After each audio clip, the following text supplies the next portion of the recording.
I'll go ahead and.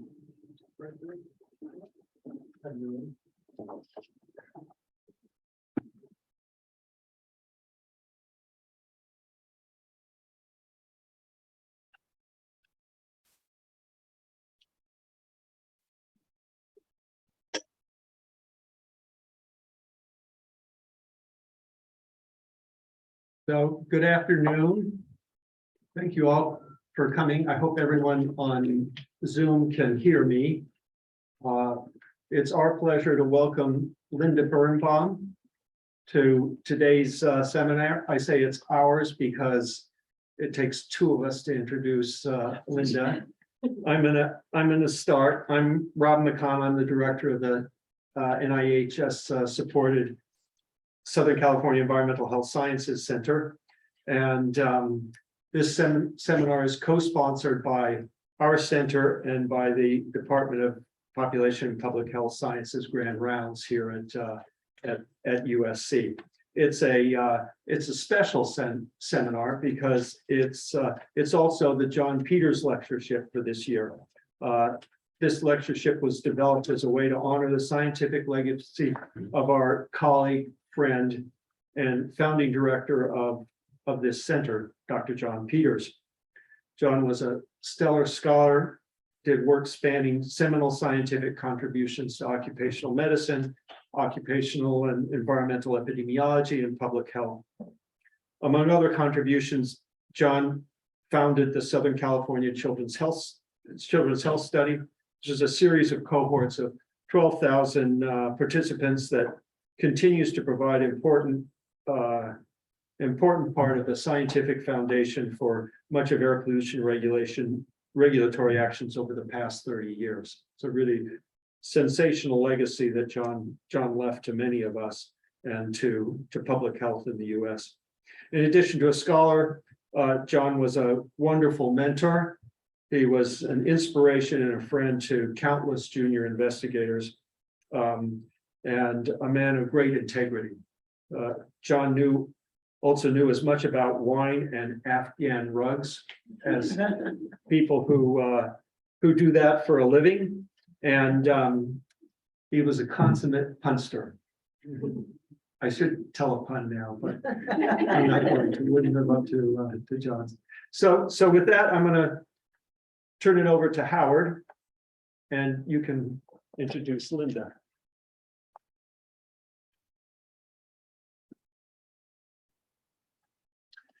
Thanks, Rob.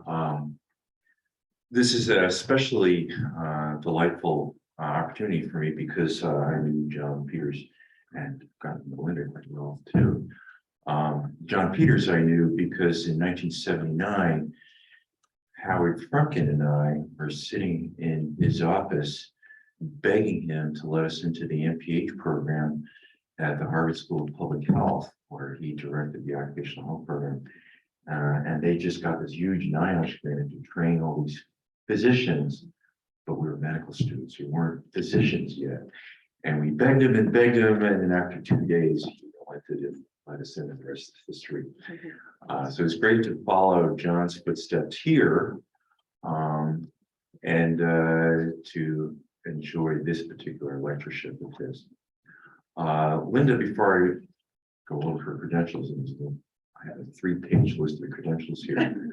I've gotten to know Linda in several different ways, but perhaps most importantly, I had the great opportunity of being recruited by Linda to serve on council for NIEHS.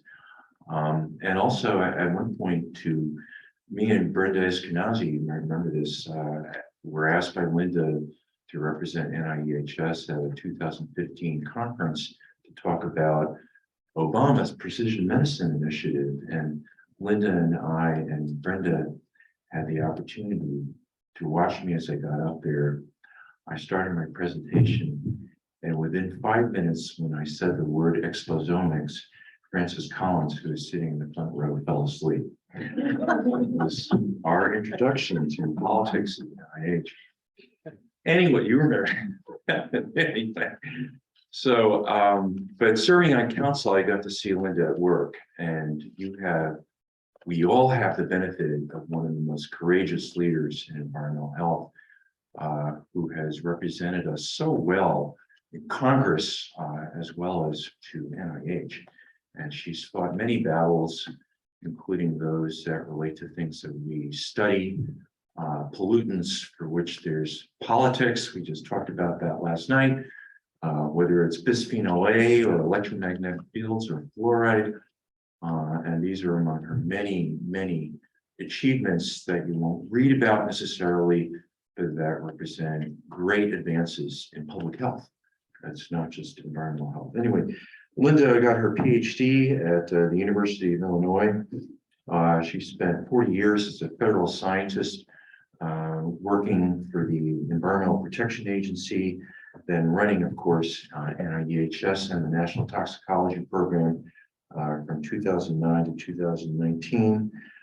She's had a zillion awards, among them being elected to the Institute of Medicine, awards from the Society of Toxicology or American Public Health Association, Children's Environmental Health Network, published over 700 peer-reviewed manuscripts and books and monographs.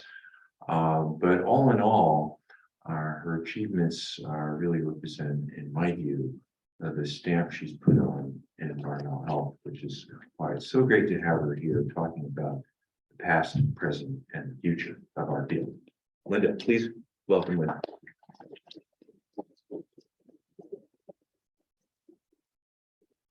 And before she gives her lecture, Rob and I have the great pleasure of giving her the John Peters lectureship award. Here you are, and you gotta hold it up for a photo op. This is what they call duties unassigned. Come to the, yeah, great. Come close. Is the projector in the way, Bucky? Oh, that's better. Wow. Oh. Sorry. This is good.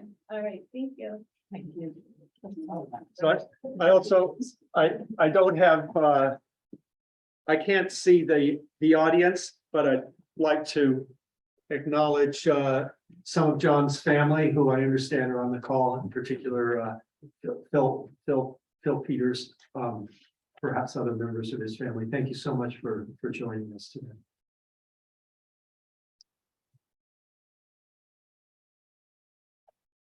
Okay, so give it a second.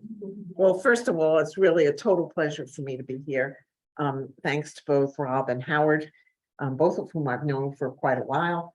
Actually, I think I knew both of them before I was director of NIEHS, but I knew them both very well while I was the director. And that was special. And I have to say, stay up there. Okay. So what I'm going to do today, just before I get started, and I want to remember John Peters as well, who I knew. I wanted to make sure, which I know this is, see, is that forward? No, let's try this. So which way is upward? That little arrow, right? That little Sorry. arrow. That's all right. Okay.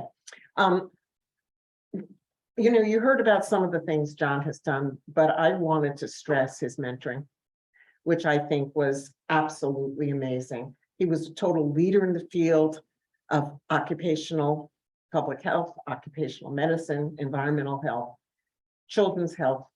But I think the many people that he impacted and trained are maybe the most important part of his legacy going forward, rather than the specifics of the great science actually that he did.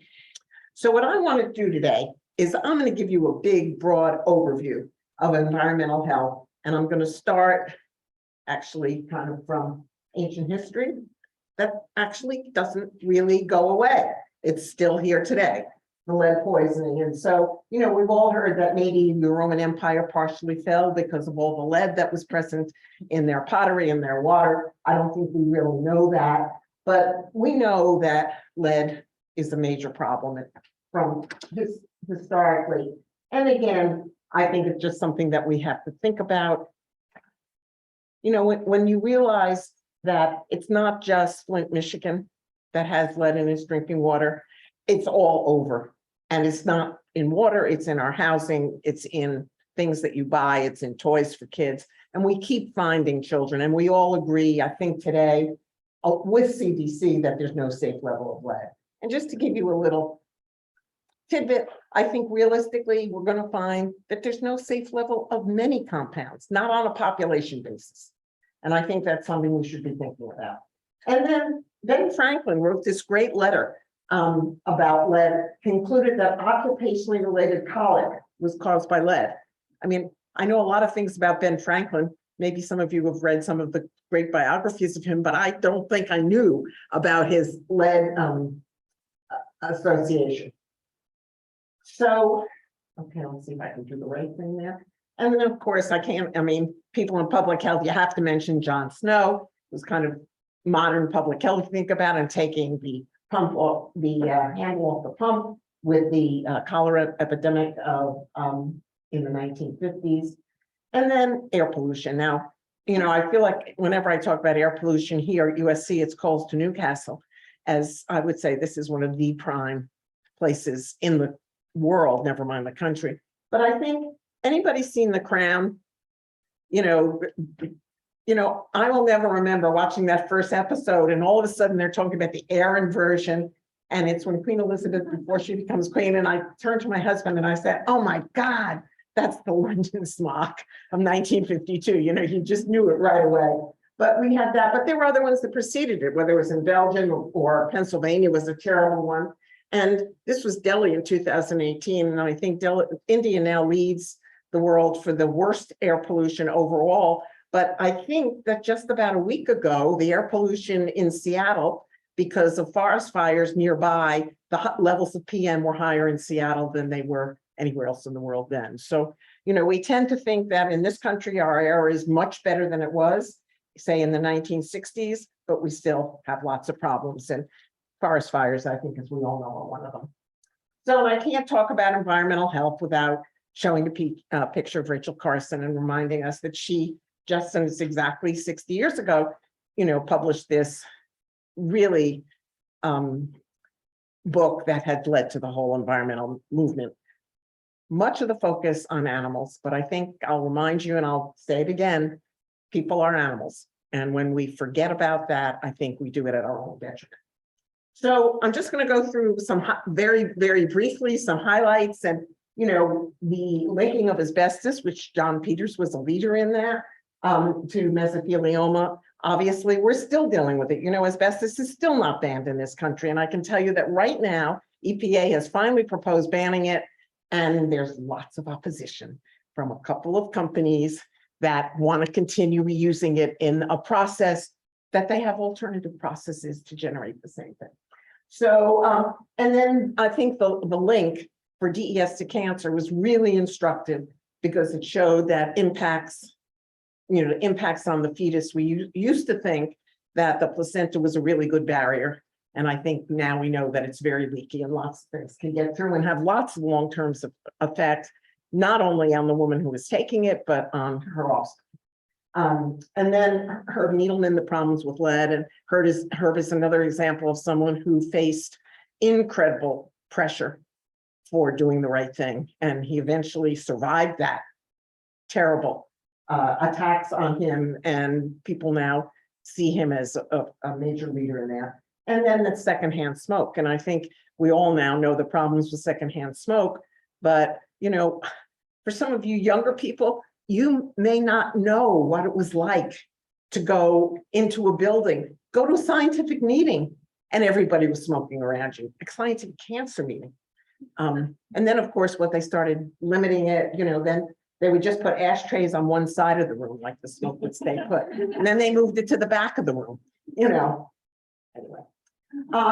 So then I think the use of modified mice has been really instrumental. And I would suggest mainly in mechanistic studies, trying to understand the mechanism, not trying to determine if a compound is bad or good, because you might have a genetically modified mouse that doesn't even respond to the chemical because you took out a gene that would be important, but they've been very helpful. I think we actually was at NIEHS that the BRCA gene, the BRCA1 was first cloned. The Harvard 6 City studies was obviously, and it became the Harvard 6 cities, 8 studies, 12 cities, 24 cities, and has been repeated. Similar findings have been seen throughout the world in multiple studies. But when this first came out, it was really quite important. And still is important. And of course, there are people who still want to challenge the findings.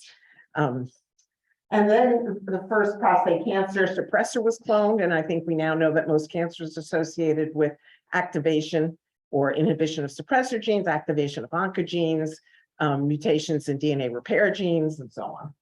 So some other things, the whole developmental neurotox, and whether it was PCBs when that was first kind of reported, but now we know that many things like air pollution are associated with developmental neurotox as well.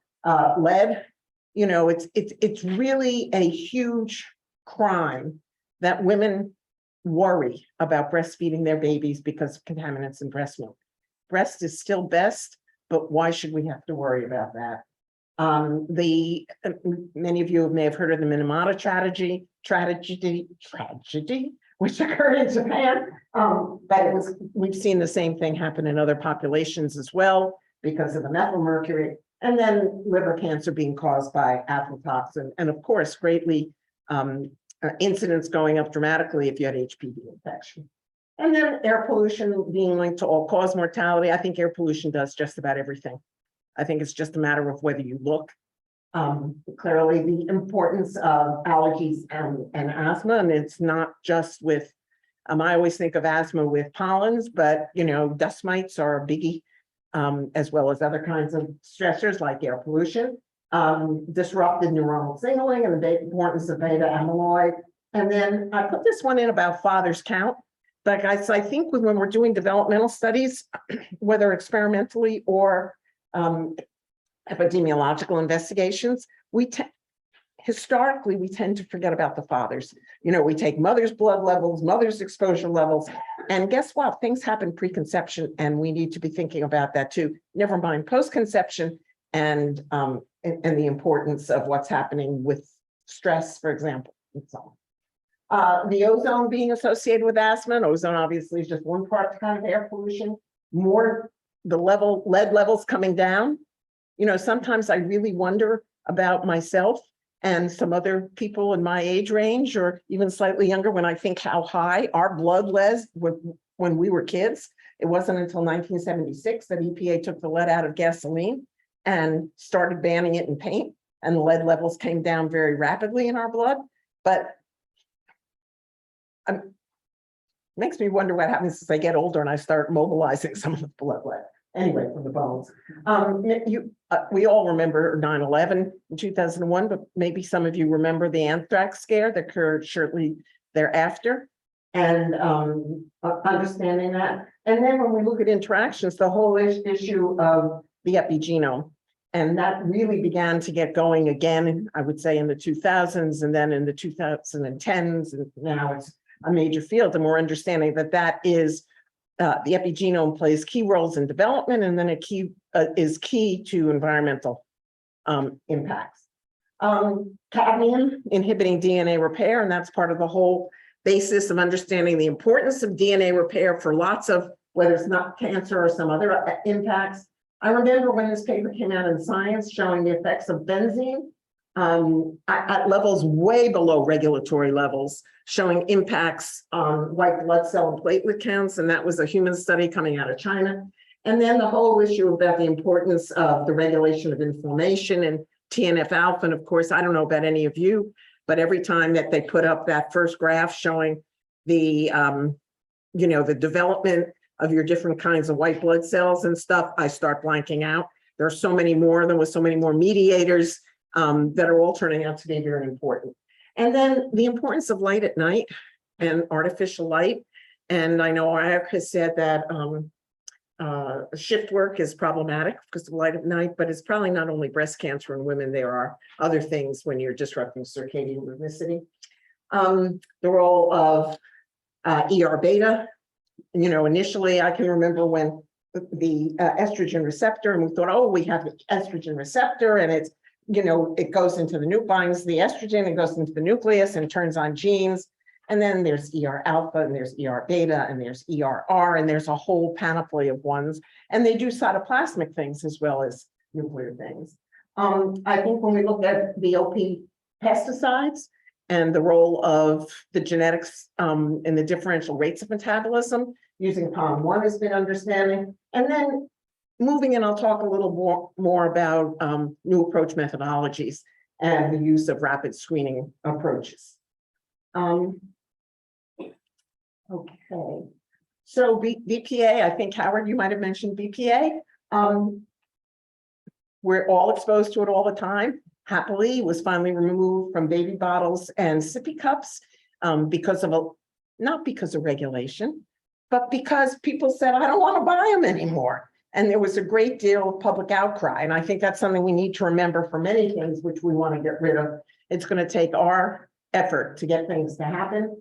The exposome, where Francis fell asleep, he actually eventually started liking it, but the exposome, I'll come back to that later, but that's kind of the totality of external exposures, increased use of personal sensors. And I think many of you are in some of your field studies, maybe using like the silicone wristbands, or maybe using the personal air monitors, which have improved, got much smaller and improved greatly in size.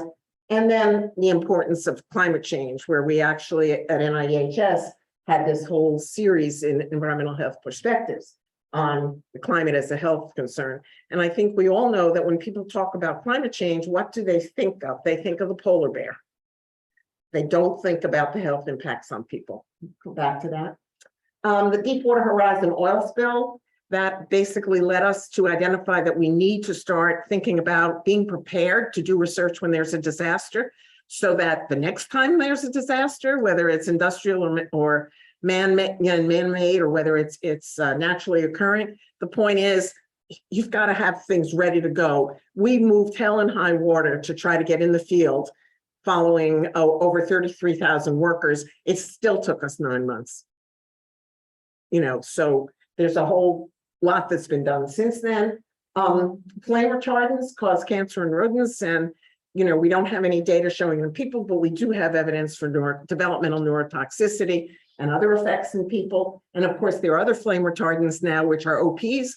And why would we think that because this is a flame retardant and that one is a pesticide, they would be very different?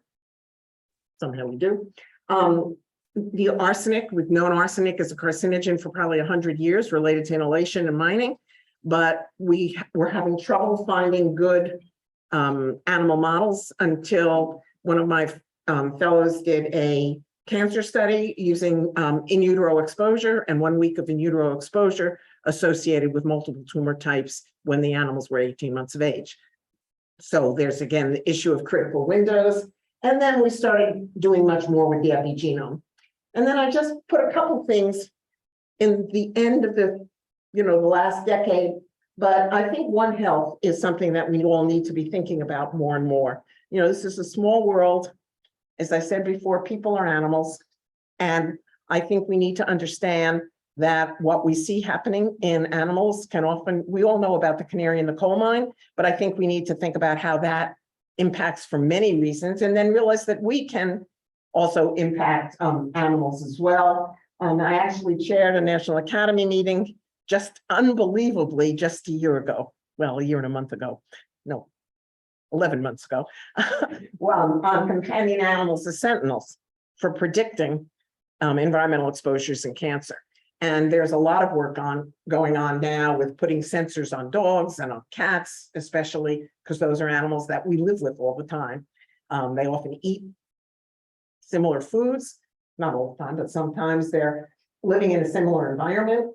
I actually published a paper about 15 years ago where I proposed that cats were good sentinels for exposure to flame retardants, because the cats sit on the TV, they sit on the couch, they're constantly licking their paws, kind of like a toddler. Anyhow, it was kind of interesting.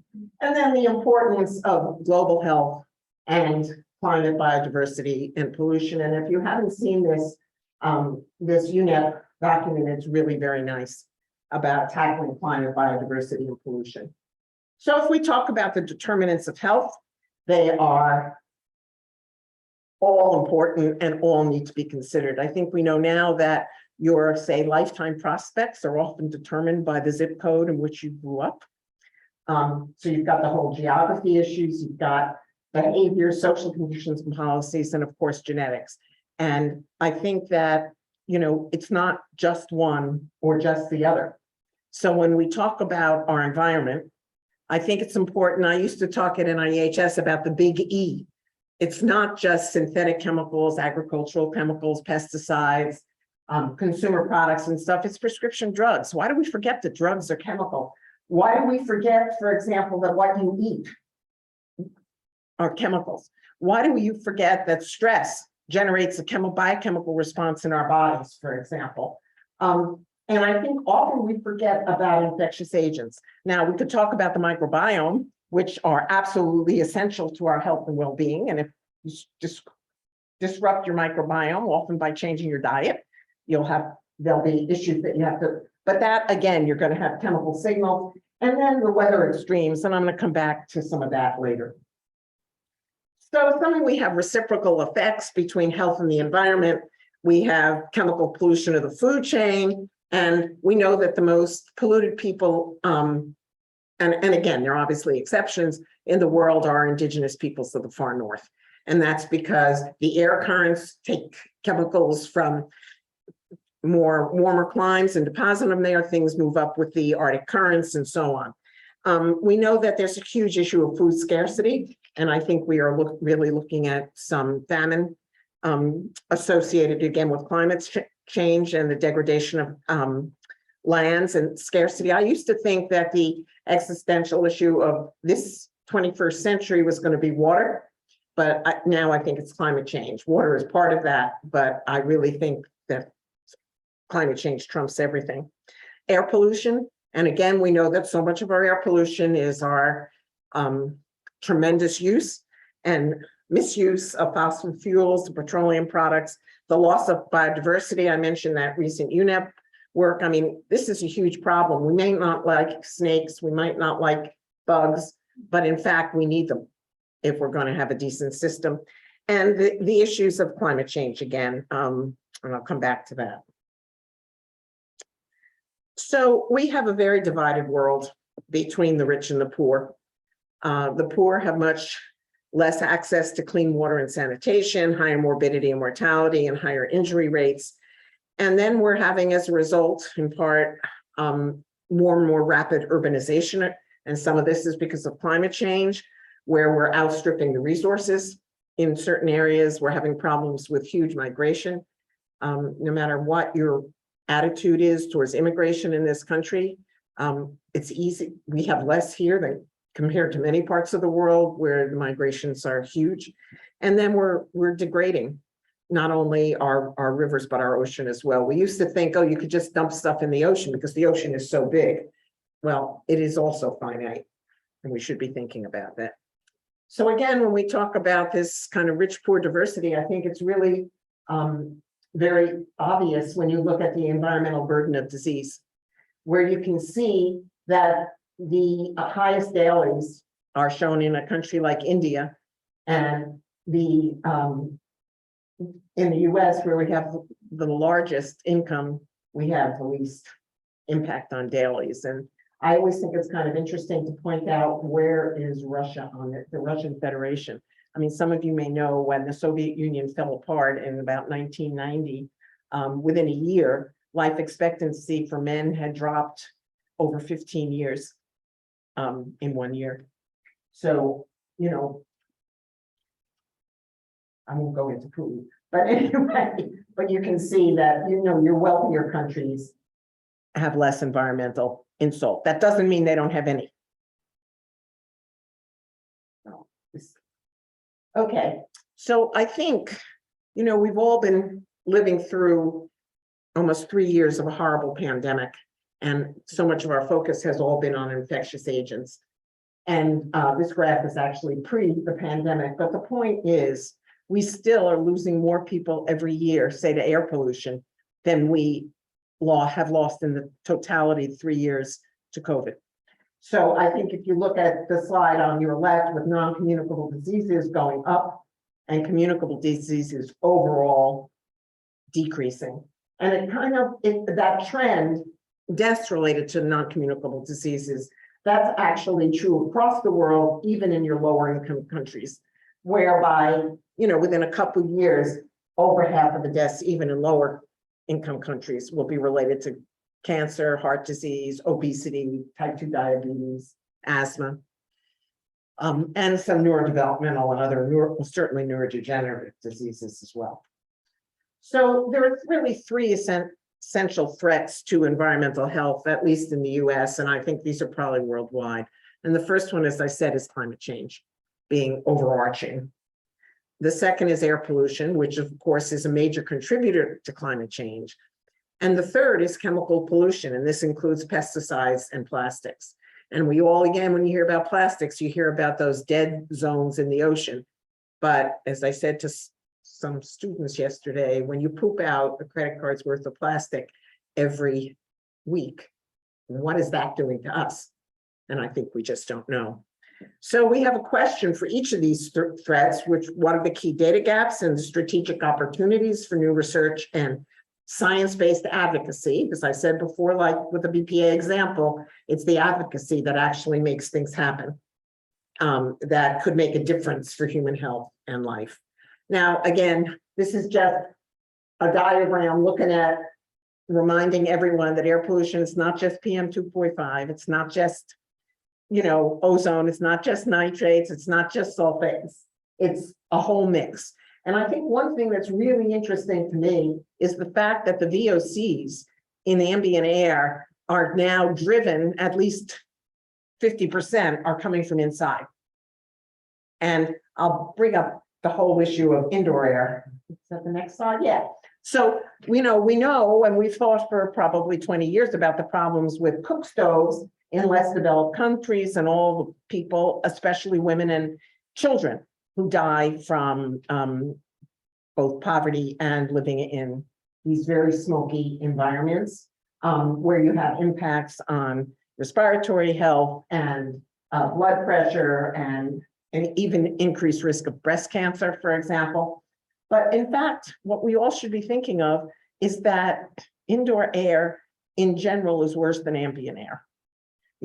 What's outside comes in, but because we don't regulate indoor air, there's no concern. Now, again, a couple of states like New York have now banned, as of 2025, the building of any new homes or factories using gas as the heating source. So I think we need that kind of real push to start moving more towards renewable. But I thought this was an interesting paper looking at COPD in 13 countries. And I think the point is that with participants with hazardous air pollution exposure were more likely to have COPD, and it was stronger in women. But to me, the real important thing with COPD is 40 years ago, I never heard of COPD in someone who wasn't a smoker. And now lots of people who never smoked have COPD.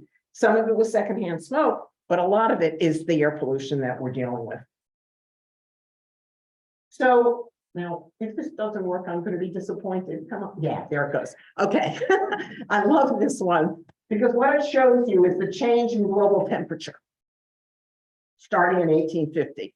And remember, if you look at the data, with the industrial revolutions, that started like in 1750, but by 1850, lots of coal burning going on and that kind of thing. And you can see that we've kind of approached and actually at times are touching the 1.5 degrees centigrade increase, which at the Paris Climate Accords, we said we wanted to stay below. We're not going to stay below it. The question is, are we going to go above 2? And how long is that going to take us to get? And it's kind of scary. At least I find it at this point in time when you think about it. And the climate change has dramatically changed our weather. Now, some people, like a former president, didn't understand the difference between weather and climate. But I think the point is we're having more droughts, more floods. Depends where you are. Out here in California, where you sometimes have both. You're having droughts, but then you're losing some of your like the train is blocked because of what's happening on the route where you're having mudslides and stuff like that. But in my part of the country, we're having more massive storms, more flooding. The hurricanes are worse, they last longer with more rain and more winds and that kind of thing. So you got droughts and floods. Then you have the wildfires and the heat. And I know that, like, I have family in some of my kids are in Colorado. And when there were those terrible fires 2 years ago on the Front Range, they had to wear masks, not because of COVID at that point, although they still were, but they had to because you couldn't breathe. The air was so bad along the Front Range of Colorado coming in. And I think so we have to think about all these things and the costs of them. Yeah, so this kind of gives you the different kinds of the colors, and it's not important. The important thing is look at the increase in what it's costing us over time. It's kind of a generalized increase. So by 2018, we were spending over $17 billion a year in cleanup because of climate-related disasters. And this is just continuing to grow beyond that point. So if we talk about climate change and health, and again, I'm not going to talk much about polar bears, although I might talk about vectors and infectious agents. But I think what we see is because of the heat waves, and I think we all know that who are most susceptible to heat waves or the problems with heat waves, the very young and the very old and lower income people who might not have air conditioning, for example. But you have the heat waves, air pollution, food security and nutrition. And I think, as the CO2 levels have risen in the atmosphere, the nutritive value of some of our major food crops has decreased. Infectious agents, which have moved around. Maybe some of you remember Zika in 2015. And all of a sudden we were seeing the Anopheles aegypti mosquito, like in Florida, where it hadn't been before, which was concerning. Hurricanes and floodings and drought, and all these outcomes are associated with heat-related illness, cardiopulmonary injuries, food, water, and vector-borne disease, mental health effects, and impacts of extreme weather events. So exposures to pollutants are ubiquitous. And I think, we all know we live in a soup. I'll come back to that later. But the point is, these are really focusing on synthetic chemicals, but we have all our agricultural chemicals, our industrial chemicals, the waste products, pharmaceutical products, and personal care products, for example. And some of them bioaccumulate and some are persistent. I just want to remind you, a chemical doesn't have to be persistent in our bodies to cause effects. I think there's been some confusion there. But if we look at the global production of manufactured chemical, starting, and this is just going back 35 years, what you can see is this dramatic continuous increase. So that now there are about 350,000 chemicals that have been produced in the last 35 years. And frankly, almost none of them have any data on them at all. Many of them are minor modifications, according to industry, of what you had. So BPA now, you have BPS, BPF, BPAF, BPE, BPB, BPCIP, and there are more. The alphabet gets anyhow. So I think this is important to understand the tremendous production that's occurred. And then if we look at issues of, again, the estimated deaths from pollution, and this is actually from the Lancet Committee on Pollution and Health, and there's been a recent update of this that just came out. And what was interesting is air pollution is still a major driver of death, but kind of air pollution has changed in the past couple of years. But you can see that is the biggest driver. And then you have water, the water contamination, occupational, soil chemicals, and metals. And this, frankly, is a dramatic underestimate of what's really going on, because this is what is easily measured and easily associated. So we know that about at least 9 million people are dying worldwide from pollution each year. And many more, as I showed you on that earlier slide, looking at dailies, are related to low-income and middle-income countries. And the good news that we should be thinking about is we could prevent this, or we could certainly reduce it dramatically. So health effects of pollution, this is kind of like that air pollution or the, what's in it? You know, there's a huge number, and I think that our entire body systems, all the systems in our body can be targets of some kinds of pollutants as we go forward. And we have issues of soil contamination, water contamination, air pollution, obviously. And then people often don't think about the contamination of our food supply as well. So there's something now called the planetary boundary, which I think is a very interesting concept, but a paper was published earlier this year coming out of Stockholm University saying that we are now outside the safe operating space of the planetary boundary for novel compounds. And that really is the fact that we've made so many things that we know nothing or very limited about what they do. So for example, we're having changes in freshwater use, land system use, tropospheric, or am I getting that wrong? The high altitude, ozone depletion, climate damage, and so on. And we have increasing risks as we lose all of these things. So as we go forward, what are some of the key focuses for environmental health? You know, I've kind of alluded to some of them already when I talk about One Health and that kind of thing. But the whole issue is susceptibility across the lifespan. You know, we're not all susceptible, as every one of us has times where we have windows of susceptibility. We really need to be focusing on complex chronic diseases. We need to work on the exposure science and move from one kind of exposure to another. You know, actually, and you air pollution folks, you know, when you're dealing with air pollution, you're always dealing with a mixture. So why can't we do that with other kinds of pollution? I mean, clearly there are differences. If you have some different air sheds are going to have some different effects, but overall, we can treat as I mentioned, combined environmental exposures, emerging threats. Okay, health disparities and environmental justice. This feeds in with the importance of looking at all the stressors that we get exposed to. And so your living conditions, the people you live with, et cetera, are extremely important. The issues of global health, mechanistically, the issues of epigenetics and stem cells, the exposome, the microbiome, development of predictive methods. We can never test these 350,000 new pollutants. Can't do environmental health without community involvement from the get-go, and then the different kind of tools. And I think a lot of the focus going forward, and I know I've seen it with some of the meetings I've had here, is translating, for example, data to knowledge to action. You know, it's one thing to learn something, it's another thing so that it means something.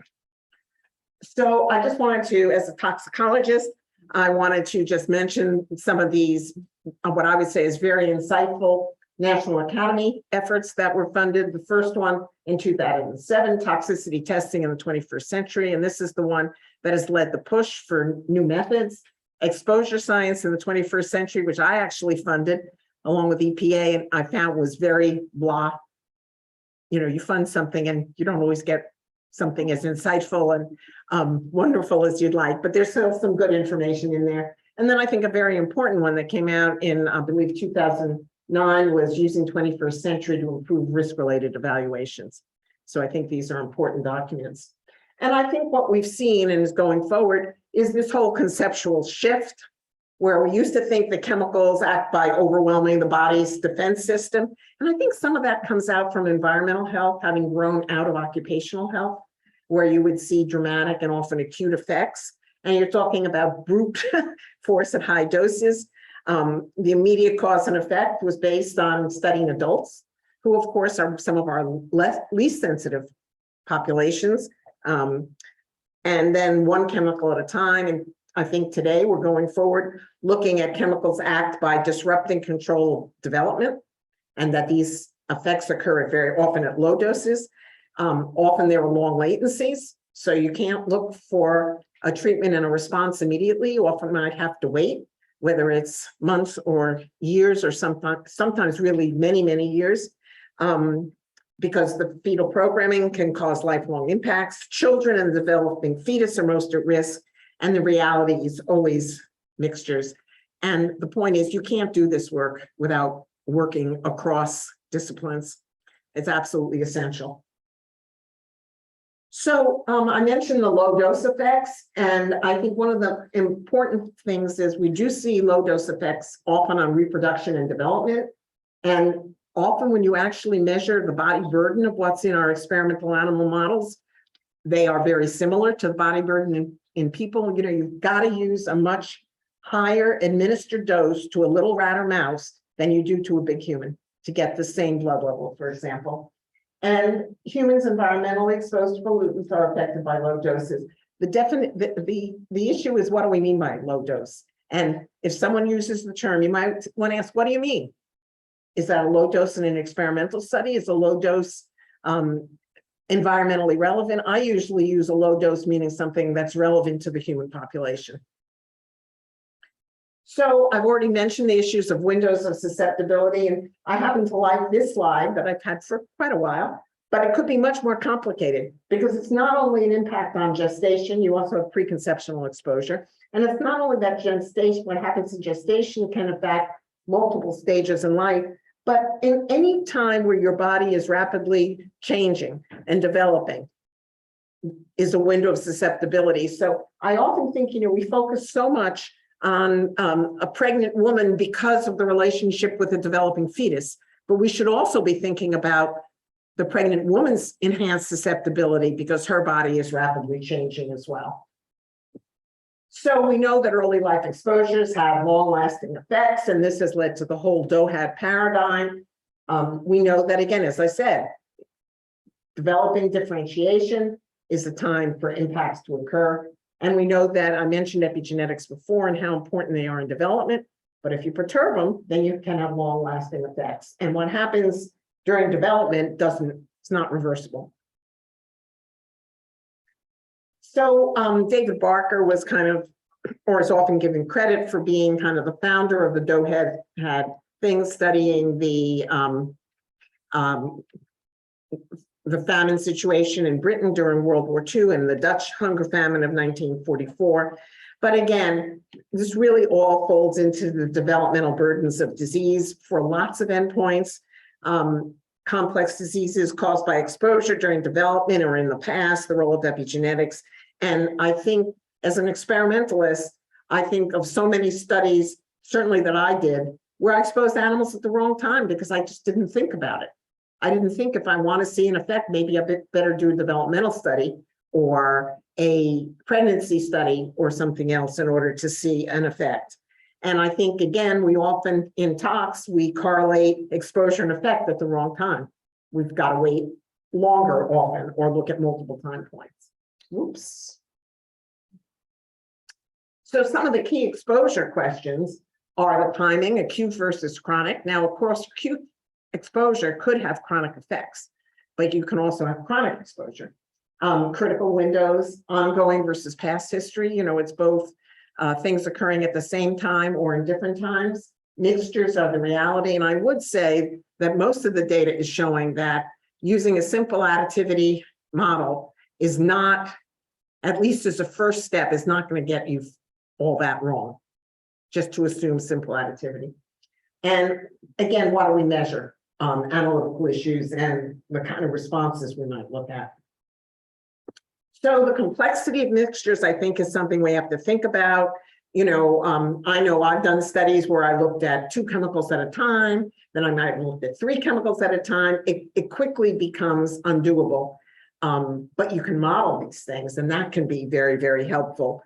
Do you use a defined mixture, or do you take water, concentrate what's in the water and do the exposures to that? I mean, it really depends, a top-down, bottom-down kind of approach. If you're looking at air pollution, do you look at source emissions? Or you again look at what, for example, you can trap on filters. You have commercial, again, and I think you all know this, you go out and buy a pesticide like Roundup. And what does it tell you? X% glyphosate and inerts. Guess what? Those inerts are not so inert. And, you know, these are things where we just don't have the information. You buy personal care products and it may tell you, you know, PFAS. Maybe they don't tell you PFAS is there. If you bought waterproof mascara, it's probably got PFAS, I can tell you that. But the point is, what else? And I think that's really important. We have environmental contaminant mixtures from multiple sources, just kind of the mind-boggling complexity. And we really, other than air pollution, have tended to ignore it. So the exposome, Chris Wild was the one who first proposed this in 2005, which is the totality of exposure from preconception to death. There's really, I don't know of any way you can actually do that. You can look at the totality of at a certain point in time and maybe a couple points, but what you try to do is measure as much as you can, and you try to integrate that on multi-scales, multi-time points, and then you identify the stressors that impact health. So I've become a big fan of untargeted assessment of the totality of exposures. And then what you have to do is pattern recognition to try to then figure out what's going on. So again, when you're talking about the exposome, as I've said a couple times, it's not just pollutants, it's different kinds of stressors, and it's not just chemicals, it's physical and biological, multiple sources, multiple places, multiple times in your life, different routes of exposure, which can lead to different internal exposure, distribution, and pathways. So just an example of some of the different types of sensors that are being used. I think lots of interesting stuff being done with diet and physical activity. One of my favorite ones with diet was looked like a nice pin that was actually a tiny camera, and you could wear it around your neck and take a picture every time you ate something, which allowed you to have a really good memory or information on what you've been exposed to. I mean, think if you can tell me what you ate 2 days ago and how much, and most of us can't. So this kind of thing was very helpful. You have some measures of stress and additive samples. We all know that, I mean, if you have an Apple Watch or a Fitbit or something, you've got things that can measure your heart rate and all that kind of thing all the time. We have chemical exposure measures. And then you can also have things that are looking at biological response as well. And we have all these integrated tools for exposomic assessment. You have both targeted and untargeted analysis. And then you have things to look at omic approaches where you have your known knowns, you have your known unknowns, and you have your unknown unknowns. Okay, where you just don't know what they are. Okay. Oops, sorry. So I wanted to bring up systematic review because everybody's doing it now, or many people are doing it now, and certain journals are only accepting a systematic review, which I happen to think is problematic. But the point is these are literature-based evaluations. And the beauty of it is that you say what you're going to do, you do it, and so anybody can know what you've done. The problem with it that I have, where you actually come out at the end with hazard conclusions, which I think are good, and there are ways in what we developed at NTP, which was to combine the animal data and the human data and the mechanistic data, because the whole approach to systematic review, like the Cochrane reviews and stuff, was only focused on the human data. And frankly, we don't have many controlled, double-blind controlled randomized studies when you're doing environmental epidemiology. You have a few related to air pollution. I used to head up some that were done at EPA until politics shut them down. But anyway, but I think the important thing here is that this doesn't obviate the need for scientific judgment. And so you'll find in certain systematic reviews, you can see what they ignored or what they said was so biased that they couldn't use, and you might totally disagree. So I think you'll have to look at systematic reviews with a certain degree of caution, as you should for any kind of review. And then I think a lot of the approach today is focusing on these new approach methodologies. They're called NAMs. And again, it has to do with there's too many chemicals to ever test all the synthetic chemicals that we know about, the development of computational toxicology that we need, both qualitative and quantitative, predictive systems for response, and we really have to identify targets or pathways. And I would urge people to think about the issues of pathways approaches as opposed to a single, for example, gene or a single protein, because it's going to be the interaction. Nature's been very good. If there's something that they need to do, they often find multiple ways they can get to the target. So I think that looking at the pathway approaches is really helpful. And then all the high throughput screening or in vitro assays for the targets and pathways. And there are a lot of scientific and non-scientific challenges of NAMs. I can tell you that some of the people who don't like animals, to use animals for data, for scientific work, much prefer the idea of using people or using these kinds of approaches. There is actually a couple of bills before Congress. One is sponsored by Kevin McCarthy in the House and by Cory Booker in the Senate to totally ban the use of animals in federally funded research. It's not going to happen, but that's some of the stuff. But I think overall, animals have been a good reference point for human effects. Do they always work? No. But part of the problem, and again, I'm saying this as toxicologists, people will say rats do this. Well, you want a rat that will never get breast cancer? I got a rat for you. Do you want a rat that will always get breast cancer? I've got another rat for you. Which one represents people? The answer is both. And so I think that in a lot of our experimental systems, we ignore the complexity of differential susceptibility, certainly for genetic reasons, never mind all the other reasons that are so important. So I happen to be a fan of animal testing, although I think we can reduce the use of animals and develop sharp omic kind of approaches, which may help us not have to do like the 2-year bioassays that are so labor and money intensive. Data requirements vary across the world. There are attempts at harmonization, but they're still very different. Chemical space is not fully covered, and especially, when we're exceeding the planetary boundary. It's a real problem when you're trying to study things. Sometimes it's getting the chemicals you want to study. And this is a huge problem with a lot of industrial synthesized chemicals. They may have them, but they're not going to give you the standards to work with. So you've got to figure what it is yourself and then make it. And then the whole issue of inertia, both regulatory and institutional. And I think what many of us are talking about is fit for purpose. So I see the NAMs as really useful. For example, for helping to understand mechanistic issues, helping to understand a pathway. Do I think with NAMs I can get a clean bill of health? Not yet. I think there's likely to be a problem kind of approach. So another approach that's being used, and some of you may have heard of this, is the key characteristics. And a lot of this is going to pattern recognition and the idea of what you can see. So it's first developed by Martin Smith and colleagues, focusing on key characteristics of carcinogenesis, but is expanded now that they have key characteristics of endocrine disruption, of female reproduction, of male reproduction, of neurotoxicity, of immunotoxicity. And I'm having trouble keeping up with all the key characteristics. I'll tell you, they all have a lot of overlap.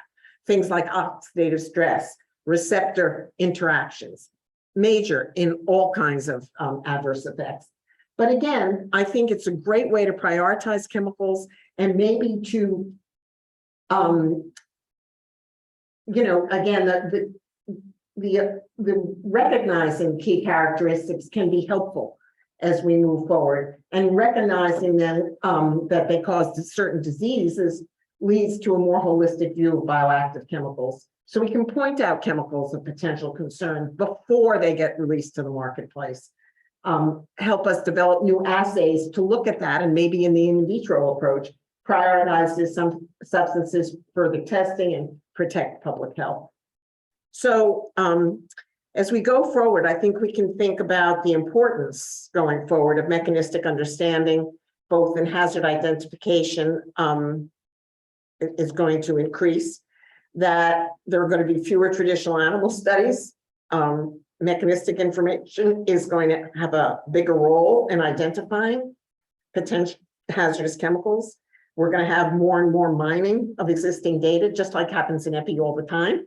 There's a lot of data out there that you can ask different questions about. The approaches have to remain scientifically sound, but take less time. And I think that I happen to like the key characteristics approach a lot, because I think it's a good way to organize mechanistic information. and there's a great overlap between the classes of cases, as I said. And as in all cases in science, it's not just the data, it's the interpretation of the data, which is absolutely critical. Just wanted to mention COVID once more. I think that we know that the risk for COVID, especially 2 years ago, or 2.5 years ago before vaccination, were huge for the elderly, for people immunosuppressed. If you had a chronic non-communicable disease like obesity or diabetes, those all increase the risk of COVID. I did want to make the point that for infectious agents, the environment contributes to the susceptibility.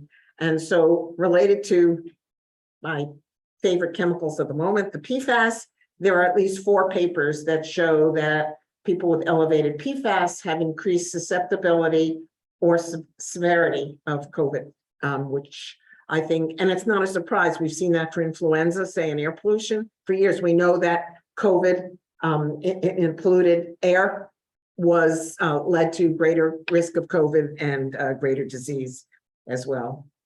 So with that, I just want to remind you what Pope Francis said in his encyclical. It's now 7 years ago, but if you haven't read it, I'm not Catholic, but I think it's very well worth reading. He said, climate change is a global problem with grave implications, environmental, social, economic, political, and for the distribution of goods. It represents one of the primary challenges facing humanity in our day, and that a healthy environment now and in the future is a moral imperative. And I think that should resonate with all of us. So thank you all, and I will be really happy to answer any questions. Thank you.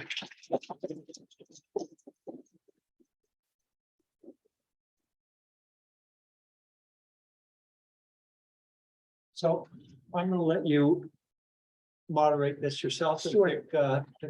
And we'll look and see who's online. Okay, any questions online? Great. Turn this one off.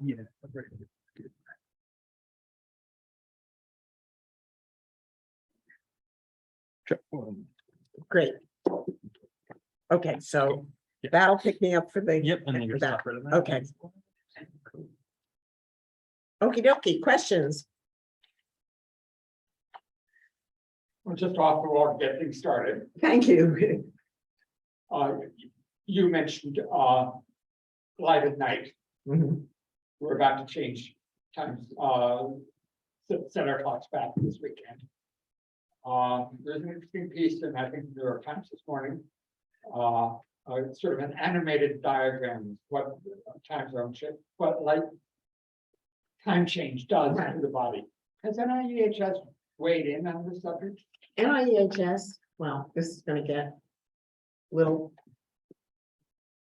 We had done a systematic review of the light at night and health effects issue with circadian rhythms, and wanted to publish it as one of our technical reviews from the NTP. And the Department of Transportation, you always have to go through interagency, objected, and we could not do it. It was published, I think, but not as an official NTP report, which was too bad. So I don't know if there's any follow-up on that. I mean, there is, IARC has declared that, I'm trying to remember if they talk about light at night or shift work is associated, shift work, Howard? Yeah. Is with Yeah. breast cancer, and that's really a light at night issue. There's also evidence for prostate cancer, but there's also evidence for other adverse effects. Related to daylight savings times, there are several articles that have been in the popular press in the past couple of days talking about why do we do this? You know, because it is it does disrupt your rhythms. Now, frankly, for me and with the amount I travel, an hour disruption is not is not nearly as difficult as, you know, a 3 hour or a 7 hour or a 9 hour or whatever you have. But I think this is an issue that we really should be studying more, the whole intersection. You know, many chemicals, many hormones have circadian rhythms themselves. So, you know, I can remember actually doing a study with a disinfection byproduct and finding that it was much more toxic, acutely toxic, if you gave it at night or just before you turn the light off on your rodents, which is of course their active period, than if you gave it in the morning. And that was related to the levels of glutathione, which undergo a 5-fold change with your rhythm. And I think, we rarely, and maybe any docs in the audience can say, but I think you rarely get told. Sometimes you get told, well, don't take this pill in the morning because it might make you sleepy, so take it at night. But when you don't care if it makes you sleep, but who's looking at, well, wait a minute, if you gave this pill at a certain time of day, it might be much more effective because that's when all the enzymes or the proteins that you need to work with it are higher. So I think there are a lot of opportunities there. As a follow-up on that question, I always found, yes, thank you. As a follow-up, I found it interesting that there is not much studies or talk about the importance of sleep in our health. Like I go to a doctor's office, I answer the questions always about my smoking, my drinking, how much I eat, how much I exercise, what do I do? I answer even for here at USC when I want to sign up for my health insurance. They ask me about my exercise and my eating. Nothing is about how many hours of sleep I get. Even studies that we participate in that we are running here in this department and many others, we look at gestational age and the effect on women, the stress, nothing about how much you sleep. We talk well-being. We talk about the meditation, all that. Again, nothing about sleep. Why? Although sleep, as you just mentioned, is so important to our immune system, it's so important for our ability to respond to that. I mean, like you talk about driving while under the influence, talk about driving while sleeping. Yeah. All of us have done it, and it is as dangerous. Well, I think your question is something you all can do something about. You can start putting those questions at least into your studies and ask people about them. I think there's been a tremendous increase in our understanding of the importance of sleep, not just because you're not tired, but understanding it's, say, of cleaning up basically the brains. It's a time when you get the breakdown of a lot of the beta amyloids and all that kind of thing. And we now know that people who don't sleep enough, that there are associations, at least, with a lot of kinds of special neural health. But I'm sure that there are associations with other things as well. I think most of the research has focused on the neural issues, other than the fact that if you're really tired and so on like that. I mean, certainly not having enough of sleep, but also not only infectious, it's like it impacts your microbiome, for example. I mean, and I just asked someone the other day, there's some new book someone was telling me about that because I asked the question, I said, well, what, they recommend you should get 7 to 8 hours of sleep a night. And they said, well, what if you get, say, 6 hours of sleep and then you get up and, and then you take a nap? Can you add up those times? And I guess this book said yes. So, I mean, but I haven't read it yet, so I can't say for sure, but I think that that's an important thing. Certainly as people get older, sleep becomes more of a problem for many people. But I think we all worry about sleep also in many situations. Yeah, thank you.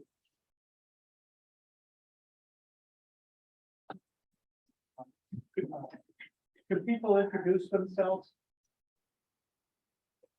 So you'd like people who ask questions to say who they are?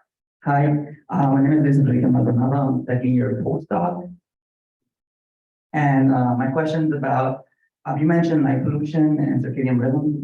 How does sound pollution or living in a cacophonous living condition affect your health or fit in this context? So noise pollution, I think, is a huge issue and terribly understudied. There's, as far as I know, and I'm certainly not an expert on that, there might have been some work done out here or at UCLA on noise pollution, because I can remember somebody speaking about it, but it's a huge issue. We all know about noise pollution. We think of kids going to rock concerts and, hurting their hearing, because the level was too high. But I think we don't have good studies that I know of anyway about what's the difference between low-level noise pollution versus peak, the whole issue of kind of peak versus constant, I think is going to be important. I think a lot of that is going to impact our stress pathways as we understand more, but I think a lot of the physical stressors have not been adequately studied. Again, I would urge you all not to hold your cell phone to your ear. I think the data has grown related to cell phone radiation being associated with increased risk of a number of different health impacts. But that's an easy one because you just use your speaker phones or your Bluetooth or something like that. But I think that we need to be thinking about physical stressors as well as chemical stressors, as well as emotional stressors. Charlie Rainey, Thomas. You mentioned a credit card of plastic. Could you tell us what that's in reference to? Yeah, there was a study done in Australia within the past maybe 2 months that was reported in the peer-reviewed literature where they actually followed people just eating. I'm not, I haven't looked at the study in great detail, but I think it was just they looked at people and they measured over a week time frame. They collected their poop and they then isolated the plastic from the poop, and that's how much was there. And there have been other studies showing there are a fair number of ecotox studies showing that the microplastics can get into your body. And there are a number of studies showing that you can some of the plastics, some of the chemicals do a loop into your body, but say the basic plastic structure can end up going through your body. We really don't know very much about it. I mean, there are different kinds of plastic, but it's kind of depressing. You can go to some beautiful, you think white sand beaches and find out that a huge amount of what you think is white sand is actually microplastic. Sorry. So we have a question in the chat here. How do we integrate principles of environmental justice into climate health in the US, even with changing political priorities? Well, my first thing is you've got to involve the communities. You've got to do not only community-based participatory research, but you have to have community engagement from the beginning. People who are, say, in EJ communities, they know what some of their problems are. And for too long, we've studied them sometimes, but not looked at the impact of the stress they were living under on what their health was. And I think that we need to integrate that. There are a lot of people trying to look at these issues now. I think we need to do a better job of incorporating like traditional ecological knowledge. It's just a different kind of science. It's not science. And I think we have to think about that. And I think we have to understand that in many, many cases, our lower income communities and our communities of color are much more highly exposed to environmental pollutants. They're the ones living next to the fence line. I often think about the Cancer Alley in Louisiana, where not only have you had huge plants there, but now they're planning to put in big new plastic ones. In my state, where we have Chemours, which DuPont spun off about 10 years ago. And here they have polluted an entire river system with PFAS, and they're just applying now to triple the size of their facility.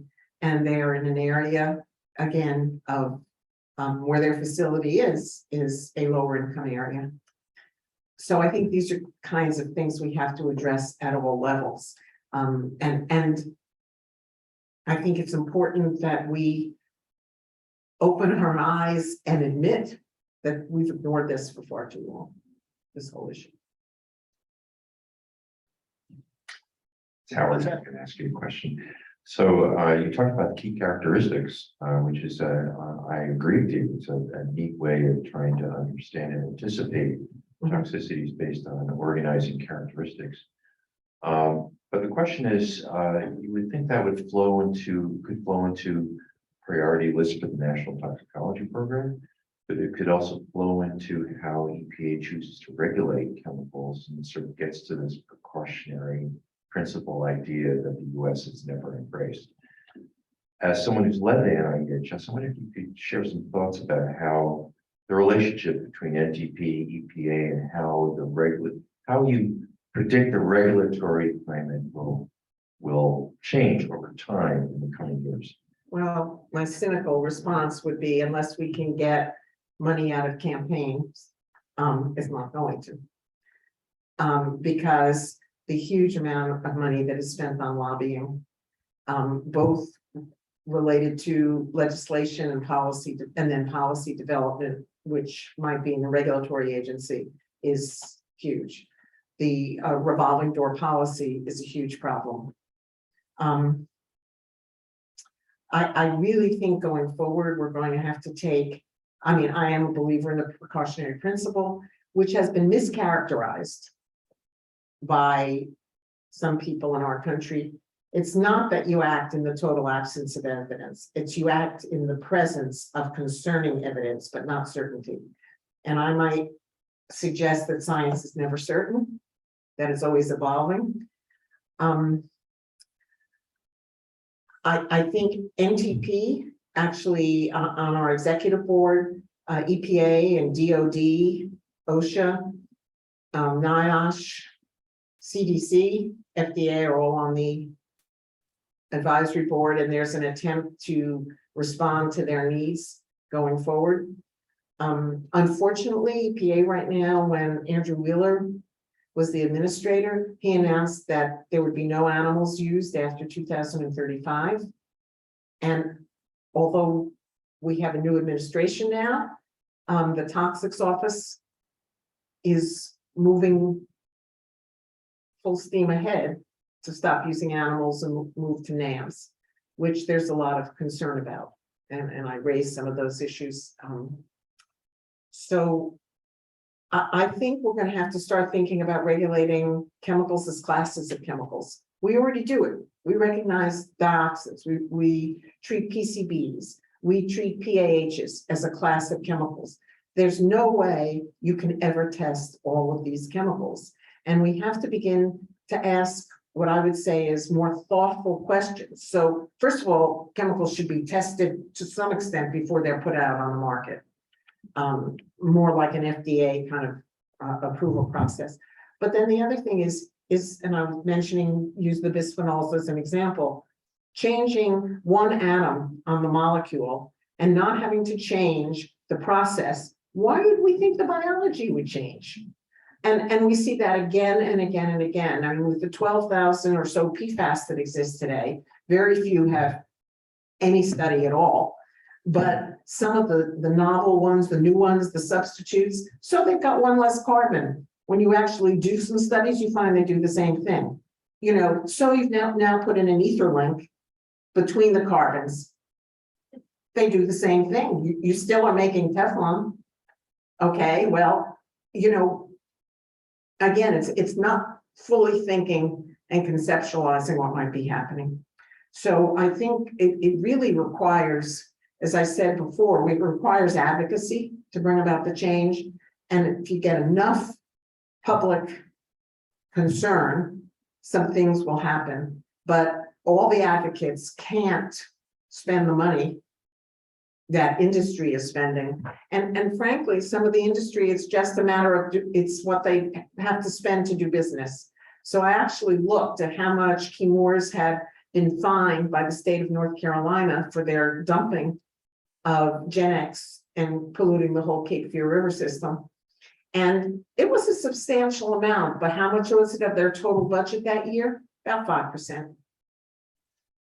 So I think this is, you know, you might see, you know, something, you know, $100 million fine. Well, you want to look at what their profits are.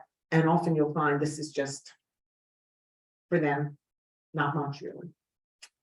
Hi, Linda. Wonderful talk. Thank you. I want to pursue advocacy questions in terms of education, and environmental factors are even in college biology mentioned a little bit, but the pollution question is understated. Mhm. And I'm taking this back to the larger discussion on public health. There, what textbooks are available for elementary school and high school that begin to treat some of these questions? I'm not aware of this literature at all. Is there attention to developing such literature for? There is some. I can't cite line and verse for it, but several of NIEHS anyways, community, core programs have focused on K-12 issues and developed information for them. I think a lot of it is more targeted, but we all know that scientific literacy in this country is horrific. And environmental science literacy, as I would say, doesn't exist.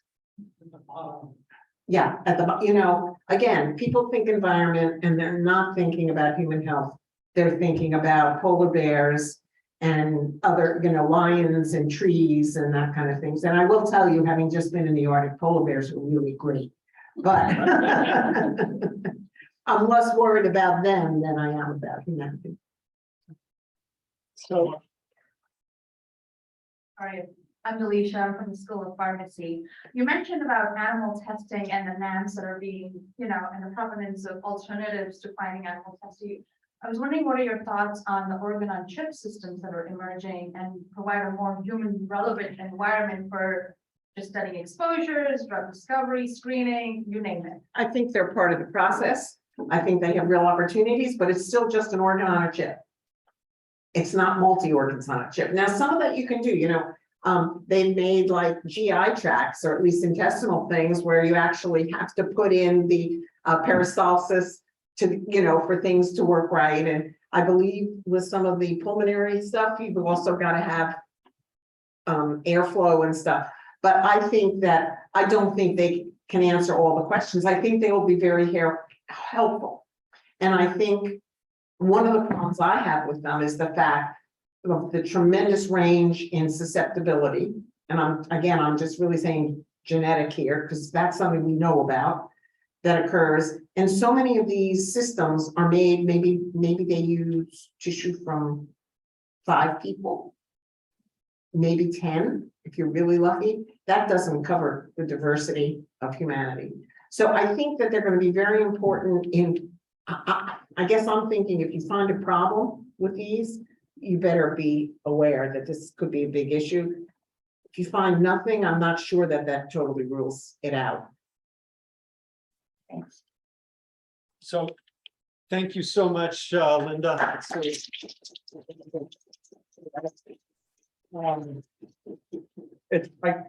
I'm really pleased to see people back here. I have to say, it's really great to see people back in person. I told Linda this was sort of the first event like this that we'd organized in 3 years.